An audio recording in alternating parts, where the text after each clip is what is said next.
आपका POCSO act, उसमें ये कोई डिफ्रेंसिएशन नहीं होता है, उसमें एज 18 तक की है। तो उस चीज़ में मिसयूज़ बहुत सारे होते हैं। अगर आप देखें तो अडोलसेंस में कंसेंशुअल सेक्स होता है। अगर ये लॉ बनाया है तो 100 लोग इससे इसका बेनिफिट ले रहे हैं, बट मे बी 5 लोगों के साथ में गलत हो रहा है। कोई भी लॉ ब्लैक एंड व्हाइट नहीं होता। हर केस में आप देखें तो नए फैक्ट्स होते हैं, नई तरीके होती है और उसके हिसाब से इंटरप्रेट किया जाता है। जो नाबालिग यौन शोषण के मामले हैं वो है और वो आएंगे। नमस्कार, बहुत बहुत स्वागत है आपका हमारे चैनल दी एज पर और मैं हूं स्नेहा आपके साथ। हाल ही में सुप्रीम कोर्ट ने केंद्र सरकार को ये निर्देश दिया है कि पॉक्सो एक्ट यानी कि यौन अपराध से बाल संरक्षण अधिनियम 2012 में संशोधन करते हुए रोमियो जूलियट क्लॉज को ऐड किया जाए।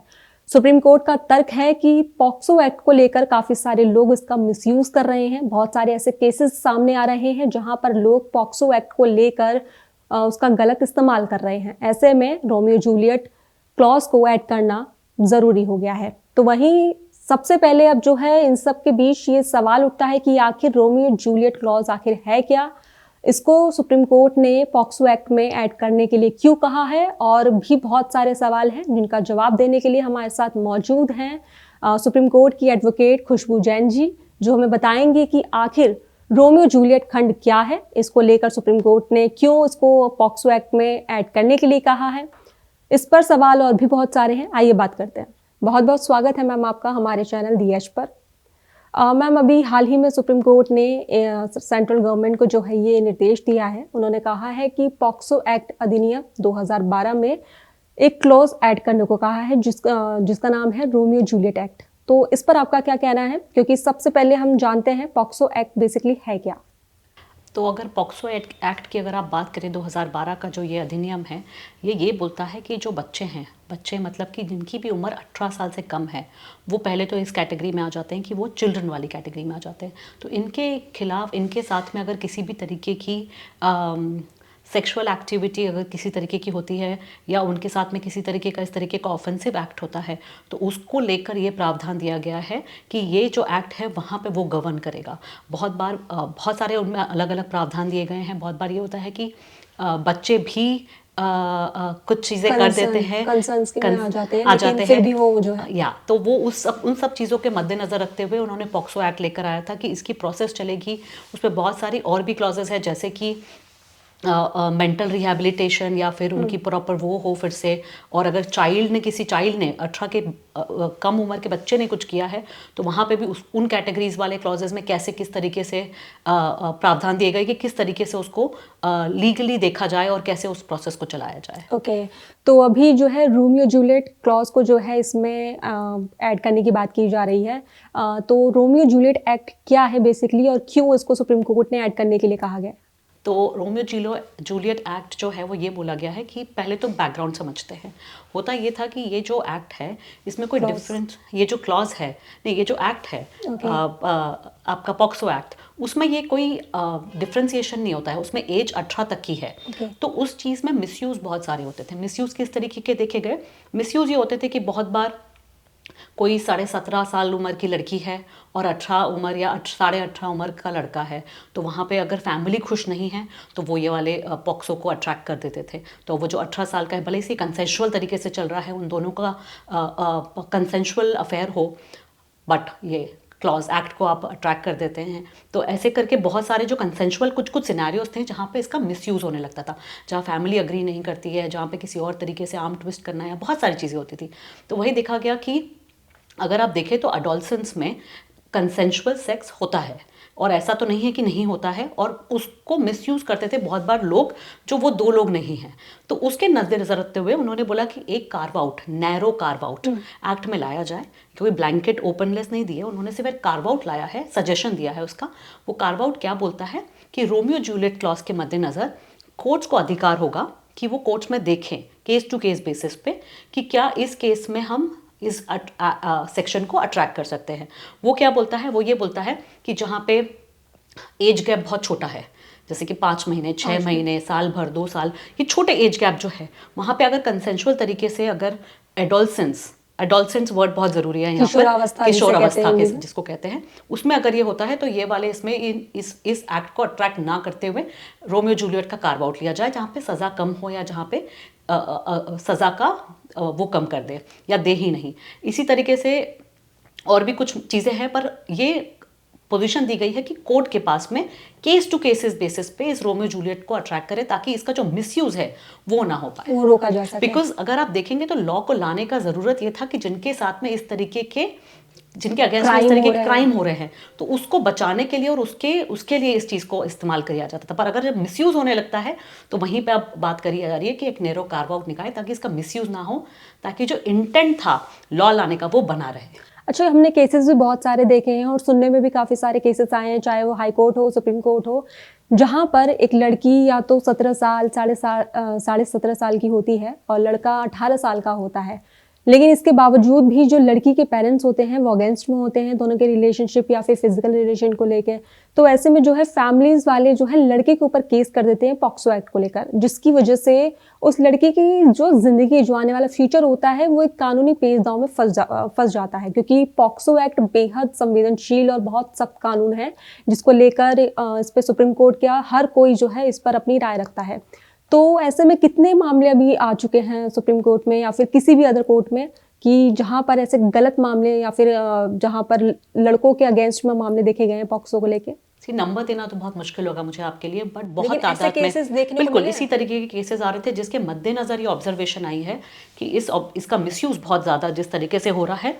तो अगर आप किसी 2 लोगों को भी या एक इंसान को भी अगर आप इसके मिसयूज़ के उसमें रहते हुए उसकी ज़िंदगी अगर इसके उस पर वो हो रही है तो उसको देखना बहुत ज़रूरी है। तो ये पॉजिटिव तरीके से देखा जाए rather than नेगेटिव तरीके से देखने की बजाय, बिकॉज अगर भले से मात्रा बहुत कम होगी, अगर ये लॉ बनाया है तो 100 लोग इसका बेनिफिट ले रहे हैं, बट मे बी 5 लोगों के साथ में गलत हो रहा है, तो इसको इग्नोर करना सही नहीं होता। बिकॉज जब लॉ होता है तो अगर आपके पास में ऑप्शन है कि आप उसमें अमेंडमेंट्स ला सके, उसको इस तरीके से कर सके कि किसी भी तरीके का मिसयूज़ ना हो सके उस लॉ का, तो वही प्रावधान की या सजेशन की बात हो रही है कि ये मिसयूज़ के कैटेगरी से और कम हो जाए, ताकि इसका जो मिसयूज़ लोग करते हैं, जो फैमिली करती है या फैमिली रिलेटेड और लोग जो मिलकर करते हैं, प्रेशर, सोसाइटी प्रेशर में भी बहुत बार ऐसी चीज़ें होती है, बहुत बार गाँव इन्वॉल्व हो जाते हैं उन चीज़ों में और इस तरीके की चीज़ें होती है, तो ये चीज़ें मिसयूज़ ना हो और जो इसका इंटेंट था वो बना रहे, इसीलिए ये कार्व आउट लाने की कोशिश की है। तो इस तरीके के केसेस बहुत सारे सामने आ रहे थे, उसको लेते हुए एक बहुत पॉजिटिव सजेशन देखना चाहिए हमें कोर्ट की तरफ से।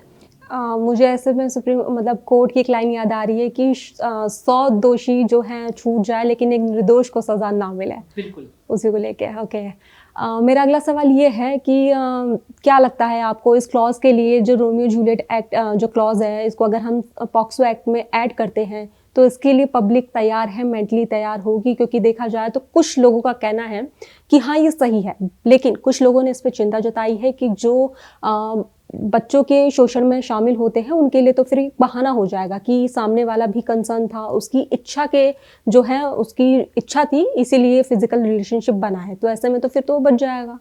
नहीं, अगर आप देखें तो इसलिए मैंने बोला था ये नैरो कार्व आउट है। तो जब भी कुछ चीज़ आती है तो कुछ लोग होते हैं जो पसंद करते हैं, कुछ लोग होते हैं जो ना पसंद करते हैं, बट जो लोग ना पसंद कर रहे हैं उसको और इस चीज़ को लेकर डर रहे हैं, मैं रिक्वेस्ट करूँगी कि थोड़ा सा इसके बारे में थोड़ा सा डिटेल में पढ़ने की कोशिश करें कि क्या इंटेंट है इसको लाने का और क्यों लाया जा रहा है। जो मैंने शुरुआत में बोला था कि इसका मिसयूज़ जिस तरीके से होता है उस इंटेंट के कारण इसको लाया जा रहा है, ताकि वो जो थोड़ा भी लूपहोल या मिसयूज़ का एस्पेक्ट है वो ख़त्म हो जाए। दूसरा, इसमें एक और आपको देखने की ज़रूरत पड़ेगी, ऐसा नहीं बोल रहे कि बहुत ही गंभीर जो अपराध है उसको लेकर अब आप इसको थोड़ा सा डाइल्यूट कर रहे हैं, जो गलत है। बिकॉज अगर किसी बच्चे के साथ में इस तरीके की चीज़ें होती है, किसी भी नाबालिग बच्चे के साथ में, तो ये तो बहुत गलत चीज़ है। तो हम ये बोल रहे हैं कि यहाँ पे भी आप देखें तो उसमें एक्सेप्शंस दिए हैं ना, कंडीशंस ने, नैरो कार्व आउट में भी कंडीशंस है। कंडीशंस क्या बोलती है, अगर एज गैप बहुत कम है तो वहाँ पे, और अगर कंसेंशुअल है रिलेशनशिप, अगर देखा गया है वहाँ पे कि ये कोई one of the long term, हाँ देयर इज अ रिलेशनशिप जो चल रहा है, तो बहुत सारे फैक्चुअल सिनारियोज को बेसिस पे लेकर, कोई भी लॉ ब्लैक एंड वाइट नहीं होता, हर केस में आप देखें तो नए फैक्ट्स होते हैं, नई तरीके होती है और उसके हिसाब से इंटरप्रेट किया जाता है। तो वहीं पे यही चीज़ की बात हो रही है कि इंस्टेंट इसको इस तरीके से देखने के बजाय ये देखे कि जो छोटा कहीं इधर उधर अगर आप किसी लॉ की इम्प्लीमेंटेशन में लूप होल देखते हैं तो उस चीज़ को ये कार्व आउट को लेकर आके, ताकि ये लूप होल का कोई मिसयूज ना कर पाए। ओके, तो अगला सवाल मेरा ये है कि अगर मान लीजिए कि ये क्लॉज जो है पॉक्सो एक्ट में ऐड होता है रोमियो जूलियट का, तो इससे क्या लगता है आपको कि यौन शोषण जो नाबालिग यौन शोषण है वो उसके मामले कम देखने को मिलेंगे? नहीं, ऐसा तो कुछ नहीं होगा, बल्कि आप ये देखेंगे कि जो नाबालिग यौन शोषण के मामले हैं वो है और वो आएंगे।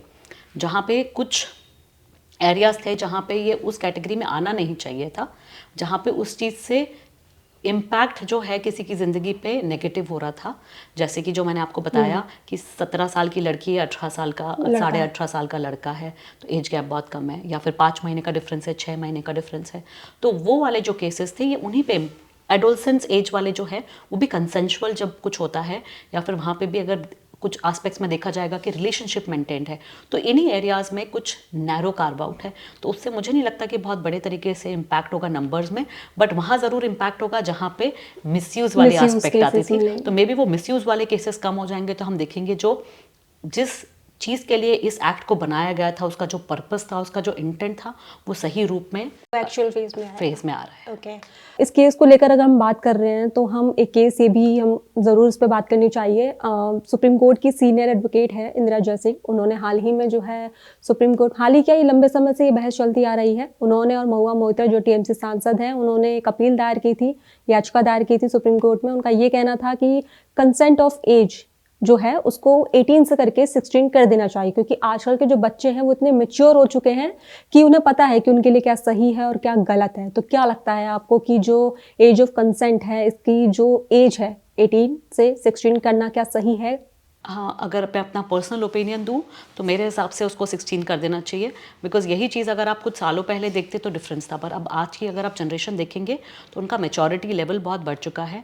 कंसेंट के बहुत सारे और भी चीज़ें होती है, सिर्फ ये वाले नहीं होते हैं। तो आप मे बी एक्सेप्शंस डाल सकते हैं, वो अडोलसेंट 16 से 18 वाली कैटेगरी में ये कार्व आउट को इंक्लूड कर सकते हैं, बाकी वाली कैटेगरीज में आप कंटिन्यू रख सकते हैं, बट बहुत सारी और भी चीज़ें होती है चाइल्ड की डेफिनेशन को लेकर। बिकॉज अगर आप देखें तो सोशल मीडिया प्लेटफॉर्म्स जो है वहाँ पे जिस तरीके का कंटेंट होता है और वहाँ पे जो परमिशंस की बात की जाती है, तो ये जो सारी चीज़ें हैं वहाँ पे भी यही बोला जाता है कि चिल्ड्रन, अब जो नया लॉ आया है वो ये बोलता है कि 18 की उम्र के कम अगर आप हो तो आप अपनी पेरेंट्स से वेरीफाइबल कंसेंट लें। तो वहीं एक बात उठती है कि जो 16-17 साल के बच्चे हैं, 18 साल के बच्चे हैं, वो हर चीज़ के लिए वेरीफाइबल कंसेंट अपने पेरेंट्स से ले, वो भी डिजिटल दुनिया में, तो वो थोड़ा सा कॉन्फ्लिक्टेड एरिया आ जाता है। तो वहीं पे अगर आप देखेंगे तो मेरे हिसाब से 18 से 16 कर देनी चाहिए, बट वहाँ पे भी अगर कुछ कंडीशनल पॉक्सो रिलेटेड एरियाज़ में डाल लें तो आप उस कैटेगरीज में डाल सकते हैं। बट एज की डेफिनेशन मुझे लगता है चिल्ड्रन की एज कैटेगरी 18 से 16 करना बिल्कुल सही बात है। ओके। मेरा आखिरी सवाल अब यही है कि जस्ट इन केस, या फिर जहाँ तक लगता है कि केंद्र सरकार अभी, क्योंकि नए संशोधन करने में बहुत टाइम लगता है, चीज़ें बहुत मैनेज करनी पड़ती हैं, और कानून के दायरे में अगर बात देखी जाए तो वो सालों लग जाते हैं उसको अमेंडमेंट करने में। तो क्या लगता है आपको कि क्या केंद्र सरकार पॉक्सो एक्ट में संशोधन करेगी, और अगर नहीं हुआ तो आगे फिर क्या कानूनी रास्ता होगा कि जो मिसयूज़ हो रहा है पॉक्सो एक्ट को लेकर, उसमें फिर क्या मतलब दूसरा रास्ता तरीका है? मैं पर्सनल ओपिनियन दे रही हूँ, पर अगर आप देखें तो ये वाली सरकार ने जितने लॉज लेकर आए हैं, पूरे आपने आईपीसी, सीपीसी, जीआरपीसी को फेरबदल कर दिया है। तो आई थिंक देर तो इस सरकार को नहीं लग रही है लॉज को लेकर आने में।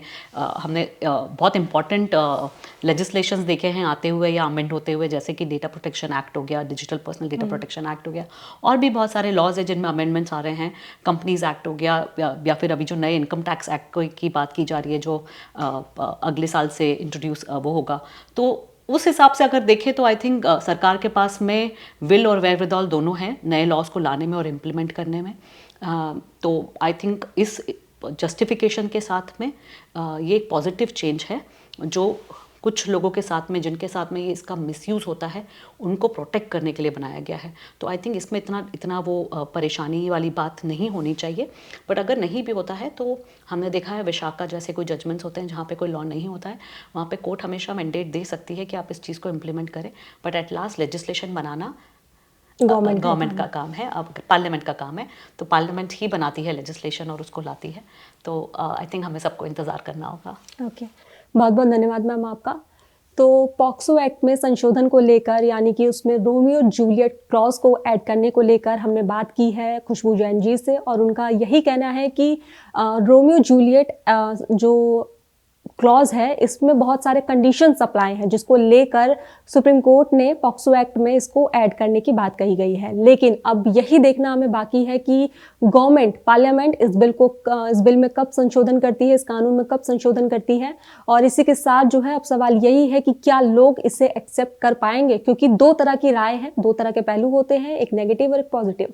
एक तरफ जहां लोगों का कहना है कि इस क्लॉज के ऐड होने से काफ़ी लोग जो है इस पॉक्सो एक्ट का मिसयूज़ नहीं कर पाएंगे, लेकिन वहीं दूसरे लोगों का ये कहना है कि इससे जो है पॉक्सो एक्ट का लाभ उठा पाएंगे वो लोग जो यौन शोषण में जिम्मेदार होते हैं, जो अपराध की श्रेणी में आते हैं। ऐसे में अभी इंतजार करना बाकी है कि इस पर आगे क्या जजमेंट आती है, पार्लियामेंट इस पर संशोधन करता है या नहीं, या फिर क्या दूसरा तरीका है। फिलहाल के लिए बस इतना ही।